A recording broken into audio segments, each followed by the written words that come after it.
FBI најшле на поголем број мејлови од една од главните помошнички на Хилари Клинтон уште пред една недела, но директорот на бирото Џејмс Коми не соопштил дури до петокот. Ова предизвика прашања зошто се крила информацијата и потоа била објавена само неколку дена пред изборите, поради што и лидерот на демократите во Сенатот Хари Рид ги обвини FBI дека можеби го прекршиле законот.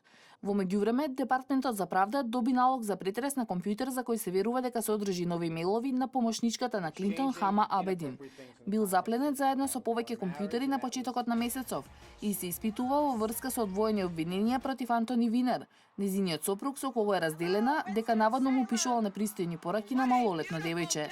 При истрагата, техничките експерти на FBI нашле имејлови на Абедин, пошто почнале правна процедура за да добијат налог за претрес. Според директорот на FBI, истражителите во случајот Винер можеби нашле нешто што може да влијае на сега веќе затворената истрага во врска со приватниот мејл сервер на Клинтон.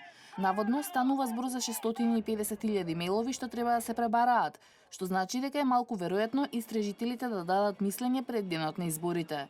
Според последните анкети, водството на Клинтон пред Трамп уште пред повторното отворање на истрагата се намали на само 1%.